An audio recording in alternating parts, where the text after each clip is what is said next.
저 여러분들이 한 목소리로 함께 봉독하도록 하겠습니다. 사도행전 16장 1절부터 5절까지 말씀을 우리 한 목소리로 함께 봉독하도록 하겠습니다. 바울이 더베와 루스드라에도 이르매 거기 디모데라 하는 제자가 있으니 그 어머니는 믿는 유대 여자요 아버지는 헬라인이라. 디모데는 루스드라와 이고니온에 있는 형제들에게 칭찬받는 자니 바울이 그를 데리고 떠나고자 할새 그 지역에 있는 유대인으로 말미암아 그를 데려다가 할례를 행하니 이는 그 사람들이 그의 아버지는 헬라인인 줄 다 알미러라. 여러 성으로 다녀갈 때에 예루살렘에 있는 사도와 장로들이 작정한 규례를 그들에게 주어 지키게 하니 이에 여러 교회가 믿음이 더 굳건해지고 수가 날마다 늘어가니라. 아멘. 우리 옆에 있는 분들과 한번 인사 나누겠습니다. 고맙습니다. 감사합니다.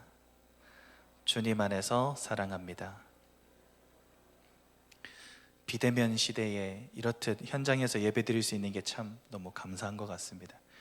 우리 성도님도 오늘 말씀 통해서 많은 은혜 누리시기 바라고 나의 인생을 향한 하나님의 소원이 깊이 깨달아지고 발견되어지는 복된 날 되시기를 주님의 이름으로 기도드립니다. 여러분은 가장 관심 갖고 계신 것 한 가지씩 있으시겠죠. 저는 인생의 암흑기를 보내면서 저의 인생의 최고 관심사는 바로 게임이었습니다. 그런데 참 재밌는 것은요, 진짜 어떤 것이 제 인생의 한 가지가 오직되어 버리면 이 오직되어진 것이 제 인생 전반 모든 것에 다 영향을 끼칩니다. 온통 생각과 관심이요 거기로 가게 돼 있어요. 그리고요, 그것 때문에 인간관계에도 영향이 오고 그것 때문에 저의 삶에도 영향이 옵니다. 이 게임이 오직되니까요, 낮과 밤이 바뀌어 버렸어요. 왜냐하면 밤에 놀아야 되니까. 밤에 할 때 더 재밌지 않습니까? 그러니까 낮에 자고 밤에 놀고, 평소에 알던 친구들 다 떨어져 나가고 어느 순간 보니까 제 핸드폰에 저장되어 있는 친구들이 다 저랑 같이 게임하는 사람들인 거예요. 인간관계까지도 다 변해버리고 삶이 무너지고 규모가 다 무너지니까 학교생활, 사회생활 할 수 없게 돼버렸습니다. 무엇 하나가 오직 돼버리니까 그게 제 인생 전체를 송두리째 망가뜨려 버리는 거 있죠. 그렇다면 여러분, 반대로 말해 보겠습니다. 만약에 여러분들에게 복음이 오직 된다면 그 복음 때문에 여러분들의 인생은요 송두리째 바뀌는 역사가 시작돼야 됩니다. 여러분들의 생각도 바뀌어야 될 것이고요, 여러분들의 관심도 바뀌어야 될 겁니다. 여러분들이 같이 만나는 사람들도 다 바뀌어야 될 겁니다. 옛날에는 술 친구, 옛날에는 마실 친구, 옛날에는 뭡니까 산악회 친구, 이런 사람들과 함께 했다면 이제는요 같이 기도할 사람들이 여러분들 주변에 모이게 되겠죠. 함께 전도할 사람들이 여러분들 주변에 모이게 되겠죠. 내가 스케줄을 따라서 어디를 가더라도 오직 관심은 전도, 내가 일을 하러 가더라도 오직 관심은 전도. 혹시나 이곳에 하나님이 살리실 영혼이 있진 않을까? 심지어 문제가 오고 위기가 오는데도 복음, 이곳에 하나님의 계획이 있지 않겠나? 여러분들이 복음이 오직되었다는 증거는 바로 그것입니다. 내 인생의 모든 것이요 복음을 기준으로 움직이게 된다는 것입니다. 오늘 여러분들을 한번 점검해 보시기 바랍니다. 과연 나는 어떠한가? 우리 흔히들 말하는 썬데이 크리스찬이라고 하잖아요. 주일날만 교회 오고 나머지 6일의 삶은 하나님과 복음과 상관이 없는 삶, 혹시나 살고 있지는 않는지. 그렇다면 결론부터 말하자면 아직 복음이 오직되었다고 말할 수는 없을 것 같습니다. 그냥 여러분, 예수는 그리스도 모든 문제 해결자, 이거 기억하고 달달달 외운들, 그게 오직이겠습니까? 예수 그리스도의 삼중직을 달달달 외우고 그 내용을 정확히 알고 그러면 그게 오직입니까? 아닙니다. 그 말씀이 내 인생 가운데 살아있는 말씀으로 딱 자리 잡지 않는다면 결국은요 지식일 수밖에 없고 결국은 지혜로 그칠 수밖에 없는 것입니다. 하지만 복음이 내 인생 가운데 오직의 능력으로 역사할 때 그 말씀은 나를 변화시키고 내 주변을 변화시키는 능력이 되는 것입니다. 그래서 하나님의 말씀은 살아있고 운동력이 있다고 말씀하시지 않습니까? 살았고 운동력이 있기 때문에 모든 것을 살리고 변화시키는 능력이 하나님의 말씀 속에 있는 것입니다. 여러분, 복음이 오직 되어지는 인생 사시기 바랍니다. 여러분들도 바뀌어지고, 여러분들의 생각도 바뀌어지고, 여러분들의 관심도 바뀌어지고, 여러분들의 미래의 방향도 바뀌어지고, 내 주변에 있는 사람들도 나 때문에 바뀌어지는 놀라운 축복 누리시기 바랍니다. 여러분, 이게 바로 오직입니다. 그런데요, 이 오직의 축복을, 이 복음의 오직의 축복을 최고로 누리는 사람들에게 하나님이 주시는 최고의 축복이 있습니다. 그게 바로 만남이라고 하는 것입니다. 여러분, 옆에 있는 사람 한번 보십시오. 성도 다르고, 살아온 배경도 다르고, 모양도 다르고, 성격도 다르고, 사회에서 만난다면 만나기 힘든 사람일 수도 있습니다. 그런데 어쩌다가 우리가 이렇게 한 공간에 같이 있게 되었습니까? 서로가 서로를 바라볼 때마다 그리스도 예수의 은혜가 보이고, 만나서 포럼할 때마다 예수 그리스도로 피차 권면하고, 사도를 통해서 이 강단을 통해 주시는 하나님의 언약의 말씀으로 하나되어 기도하고, 이 놀라운 축복은요, 교회 외에는 찾아볼 수가 없어요. 여러분, 우리 다락방 안에는 우리나라에 있는 수많은 교단에서부터 목사님들이 다 모였습니다. 근데 여러분, 왜 교단이 많은지 아십니까? 너랑 나랑 다르면 쪼개져서 또 다른 교단을 세우는 거예요. 세우다가 지나다 보면 사람들이 늘어나고, 그러면 너랑 나랑 또 다른 사람들이 생길 거 아닙니까? 그러면 교단이 또 쪼개지는 거예요. 즉, 교단이 자꾸 쪼개지고 많아진 이유는 서로 다르기 때문에 쪼개진 거거든요. 그런데요, 우리 다락방 안에는 서로 다른 교단으로부터 수없이 많은 목사님들이 다 같이 모여 있습니다. 어째서 이와 같은 축복이 왔을까요? 모든 것을 수용하고 초월해 버렸어요. 무엇 때문에요? 복음 하나 때문에. 복음이 오직 되어버리면 그곳에는 원네스라고 하는 축복이 반드시 오게 됩니다. 복음이 오직 되어버리면 그 자리엔 만남의 축복이 반드시 오게 되어 있습니다. 그래서 여러분, 최고의 만남의 축복을 누리는 곳이 바로 이 교회입니다. 가장 작은 단위의 교회가 바로 가정입니다. 그 인간이 아닙니다. 남편이 그 인간, 이렇게 되면 큰일 나요. 하나님께서 우리 가정 가문을 위하여, 또 나와 함께 전도운동, 복음운동, 말씀운동, 생명운동 하게 하시려고 나에게 붙여주신 가장 소중한 성도, 그게 남편이 되어야 되고 아내가 되어야 됩니다. 그래서요, 교회의 가장 작은 단위는 어디냐? 바로 가정입니다. 그리고 우리 성도님들이 몸담고 있는 교구와 구역, 너무 중요한 현장이죠. 그리고 우리 전체가 모이는 이 교회, 하나님이 다른 것 때문에 그와 같은 조직들을 세우신 게 절대 아닙니다. 오직 복음 때문에, 오직 전도 때문에, 오직 선교 때문에 하나님이 주신 것인 줄로 분명히 믿습니다. 그래서 여러분은 모든 만남의 축복을 통하여 무엇을 누려야 되냐? 복음과 전도와 선교가 중심되어지는 한 팀의 축복을 반드시 누려야 되는 것입니다. 가장 가까이로는 그러면 남편과 내가 될 수가 있겠죠. 혹은 자녀와 내가 될 수가 있겠죠. 현장을 두고 함께 기도하고 연약한 성도를 위해서 함께 기도하는 한 팀의 축복, 멀리서 찾지 마십시오. 가까운 곳에 있습니다. 또 여러분들의 교구와 구역도 마찬가지죠. 하나님께서 어쩌다가 저분을 만나게 하셨을까? 난 저분 너무 불편해 했는데, 사실은 그곳에 하나님의 계획이 있다는 사실.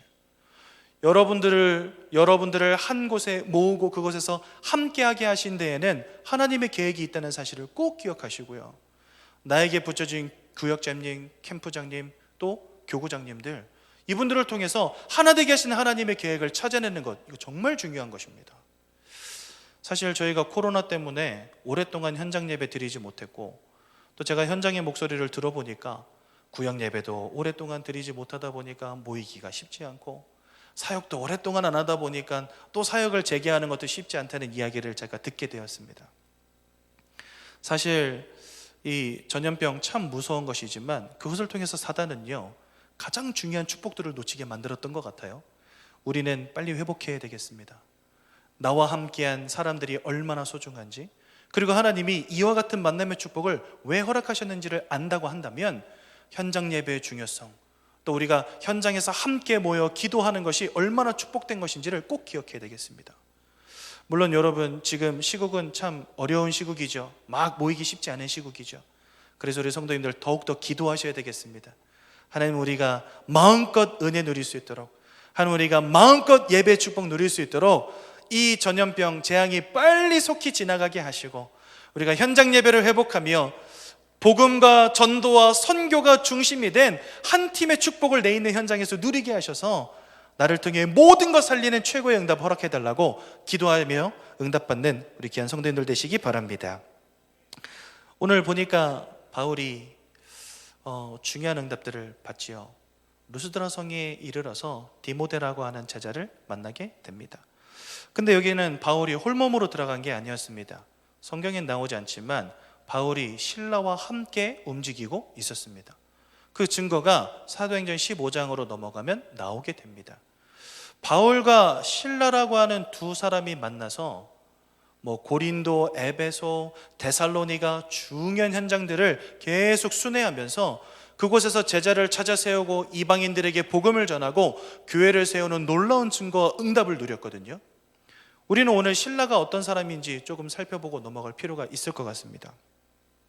신라라는 사람이 처음 나오는 것은 사도행전 15장입니다. 이 예루살렘 교회에서 하나의 논쟁이 벌어졌어요. 어떤 논쟁이냐면, 모세의 율법을 따라 할례 받지 않으면 구원받을 수 없다라고 주장하는 사람과, 아니다, 할례 받지 않아도 구원받을 수 있다라고 말하는 사람들이 서로 논쟁을 벌인 겁니다. 그런데 거기에서 결국은 베드로가 딱 결론을 내려주죠. 나는 예수 그리스도의 은혜 안에서 이방인들도 우리와 같이 다 구원받은 것을 믿노라, 이렇게 말합니다. 즉 베드로 사도는요, 저 이방인들 가운데서도 예수 그리스도를 믿어 구원 얻는 자들이 있다는 것을 인정한 셈이죠. 그렇게 해서 논쟁이 끝나게 됩니다.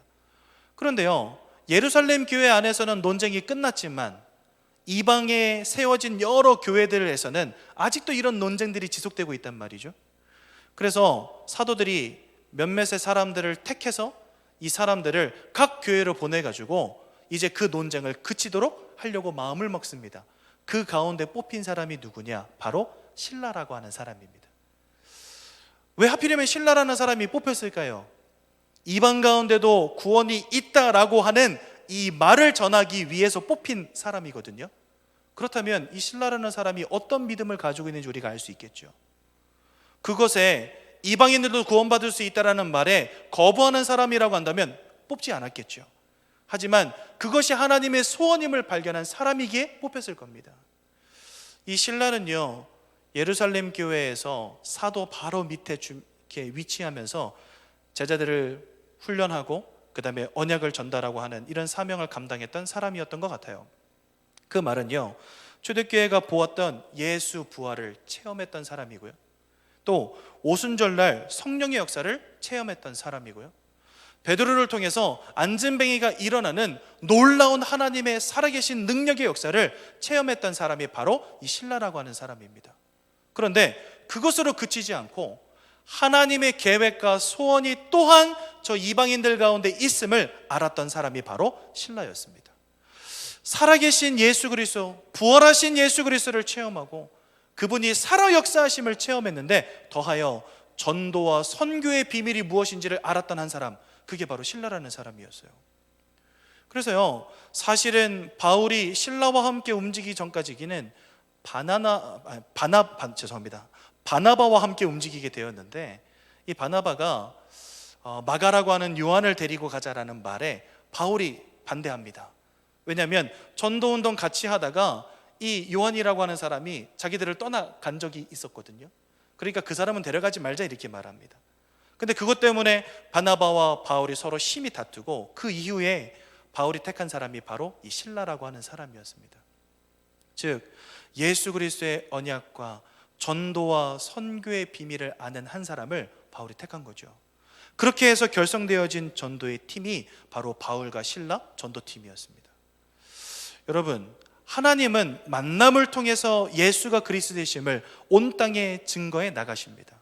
그런데 그냥 동아리 만남이 아니고, 그냥 마음이 통해서 만나는 만남이 아니고, 하나님의 소원 속에서 하나님이 주신 것으로 통하는 사람들의 만남을 통해서 하나님은 중요한 전도와 선교의 역사를 이루어 나가시거든요. 바울과 신라는 그래서 하나님의 계획 속에서 만날 수밖에 없는 사람들이었고, 하나님이 역사하실 수밖에 없는 만남의 축복을 누렸던 사람들입니다. 아니나 다를까 바울과 신라 이 전도팀이 움직이는 곳마다 하나님의 놀라운 역사가 일어나기 시작합니다. 가장 먼저로는요, 가는 곳마다 제자가 확립되어지는 축복을 하나님이 주십니다. 여러분, 지금 여기 이번에서 제가 함께 말하고자 하는 내용들이 바로 우리 예전교회 성도님들이 현장 속에서 반드시 응답으로 누릴 내용들입니다. 여러분들 마음에 정말 담으시기 바라고, 오늘부터 현장 속에서 나를 통해 하나님이 하실 일들을 이 속에서 찾으시면 정확합니다. 성경을 통해서 하나님이 보여주신 것이기 때문에요. 첫 번째로 하나님은 제자를 확립해 나가셨습니다. 신라와 함께 움직이고 저 마게도냐 첫성 빌립보에 이르자마자 만났던 첫사람이 누군지 아십니까? 그 사람의 이름이 바로 루디아입니다. 당신이 나를 주 믿는 자로 알거든 내 집에 들어와 유하소서 고백하게 됩니다. 바울과 신라가 그 이후에 점치는 여종 하나를 고쳤다가 감옥에 들어가게 되거든요. 그런데 감옥에 들어갔다가 감옥에서 나오게 되면서 다시 들렸던 곳이 어디냐? 바로 루디아의 집입니다. 그런데 루디아의 집에 들어갔을 때 그곳에 함께한 형제들이 있었다라고 되어 있어요. 그 말은 뭐죠? 루디아를 통해서 전도되어진 사람들, 루디아와 함께 현장 속에서 전도되어진 사람들이 모여서 이 빌립보 지역을 살릴 교회로 응답받고 있었다는 말이 됩니다. 언약 가진 두 사람, 전도와 선교의 비밀을 가진 두 사람이 모여 움직이기 시작했는데, 하나님은요 루디아와 같은 제자를 세우시고 빌립보 교회가 확립되어지는 축복을 주셨던 거 있죠. 또 가는 곳마다 간수장 혹은 유수도, 그 다음에 회당장 그리스보와 같이 중요한 일꾼들을 만나가지고 그들에게 복음을 전하며 세우는 응답을 하나님이 주십니다. 또 바울과 신라 전도팀이 가는 곳에 하나님은 후대 확립의 응답을 또한 주셨습니다. 오늘 읽은 성경 본문을 보니까 디모데라고 하는 제자를 만나는 장면이 나오게 됩니다. 근데 여러분, 디모데를 위해서 처음 만난 것 같지는 않아요. 왜냐니까 사도행전 15장에 바울이 먼저 루스드라에 들어가는 장면이 나오게 됩니다. 거기서 복음을 전하다가 돌에 맞아 죽을 뻔하였죠. 예수가 그리스도 되심을 증거하고 그 다음에 돌에 맞아 죽을 뻔한 그런 경험을 했던 것이 바로 루스드라 성이었습니다. 근데 여러분, 거기에서 바울이 돌에 맞는 장면뿐만 아니라 또 한 가지 사건이 있습니다. 베드로가 안진뱅이를 일으켰던 것처럼 나면서부터 걷지 못한 안진뱅이를 또한 일으키는 역사를 바울이 보입니다. 루스드라 땅에 들어가서 바울이 전도운동을 일으킬 때 그것을요 유심히 보는 사람들이 있었겠죠. 바로 누구겠습니까? 디모데의 엄마와 할머니 아니었겠습니까? 하나님이 저 바울을 전도자로 세우시고 역사하심을 본 것입니다. 디모데를 바울에게 딸려서 보내기 이전에 먼저 바울을 통해 역사하시는 하나님을 보았다니까요. 그리고 나서 이제 사도행전 16장에 바울이 다시 루스드라에 들렸을 때 그곳에 이미 디모데라고 하는 제자가 있었다 이렇게 되어 있죠. 1절에 보니까요.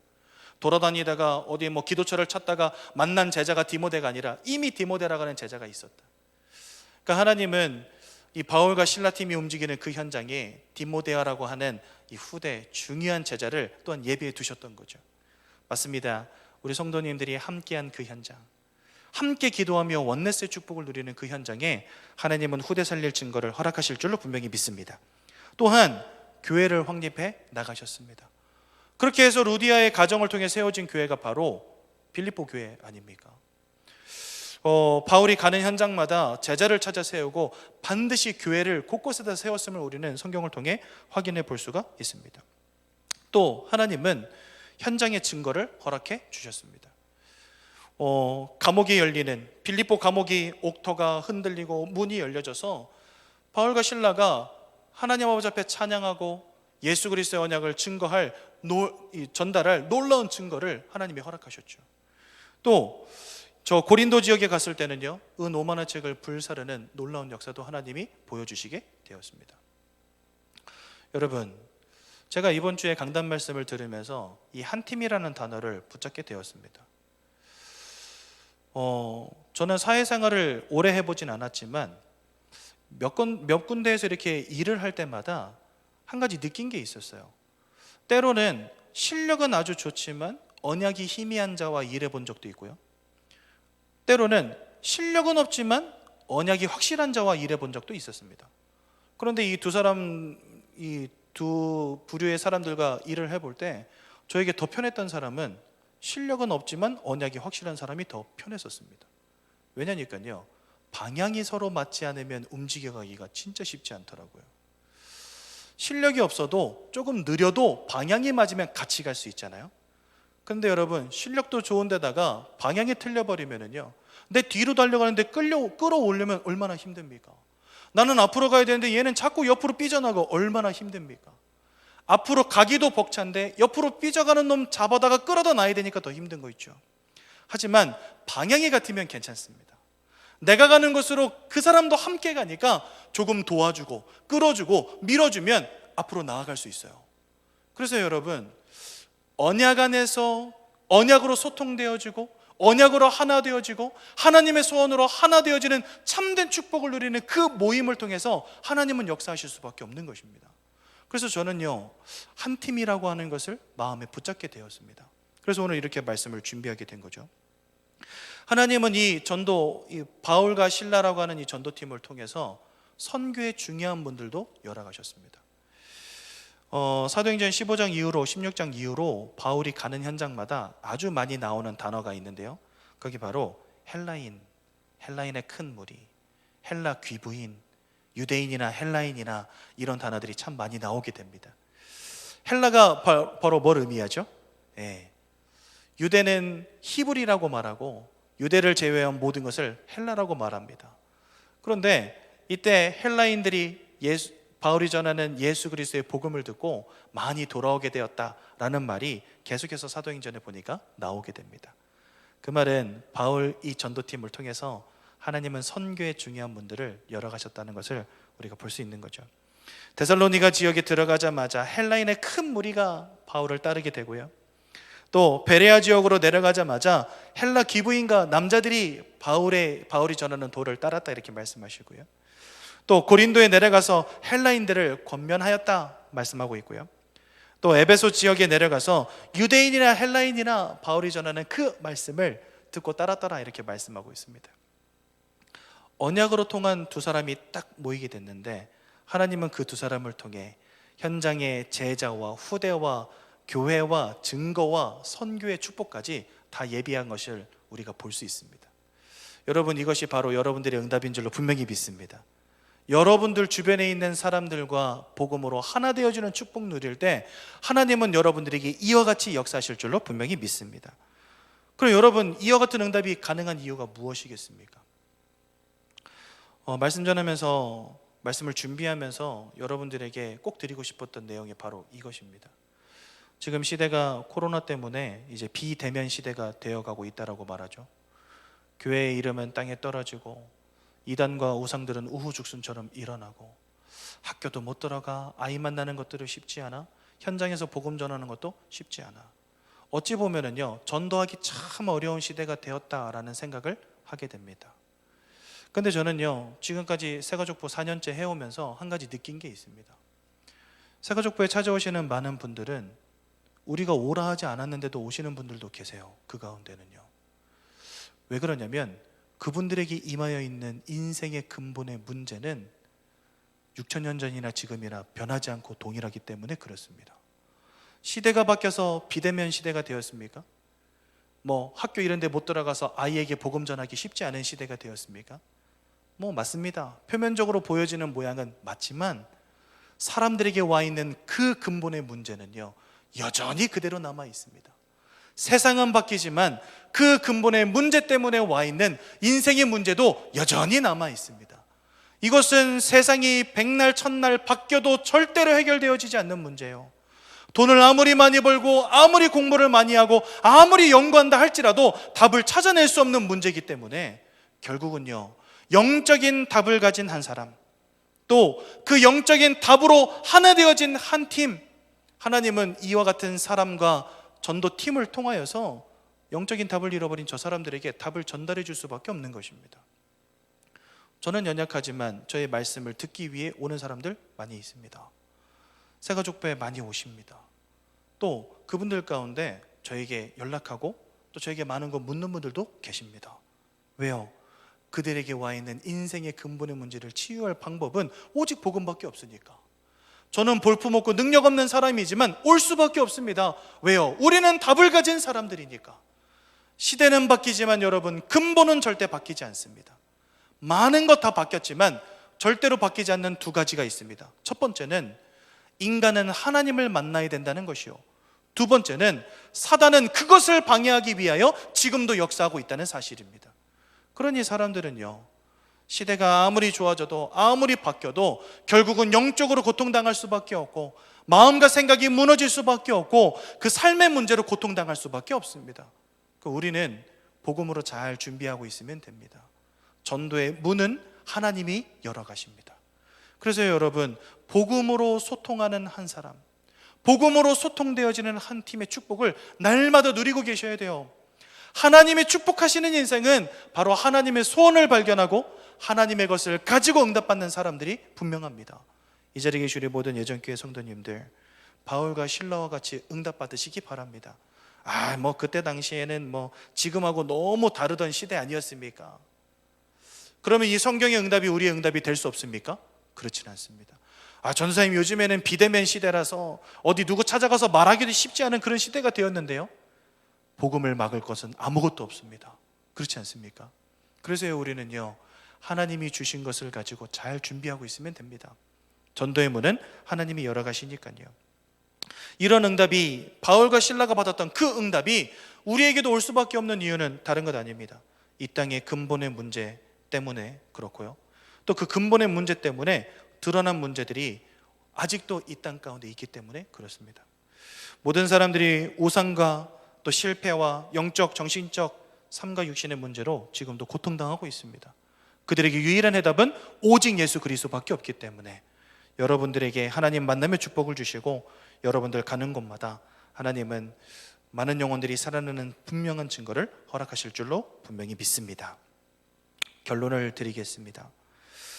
중요한 기도의 제목을 드리기를 원합니다.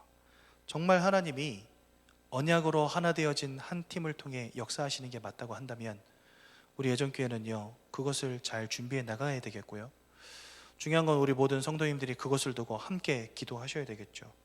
가장 먼저로는 비전 2025입니다. 우리 렘넌트들 만날 때마다 참 너무나 감사합니다. 세상의 때 묻지 않고 세상의 문화에 휩쓸리지 않고 아침 저녁으로 예배하고 예수 그리스도 이 언약을 늘 포럼을 통해 나누고, 그 다음에 언약의 비밀을 가진 선생님들과 함께하고 그들에게 배우고, 얼마나 큰 축복입니까? 어떤 분이 저한테 그런 질문 하시더라고요. 나중에 은서은지가 크면 YMS 보내실 겁니까? 제가 대답을 그렇게 했어요. 뭘 물으십니까? 당연히 YMS 가야죠. 저도 아이를 키우는 부모이다 보니까 비교할 수밖에 없죠.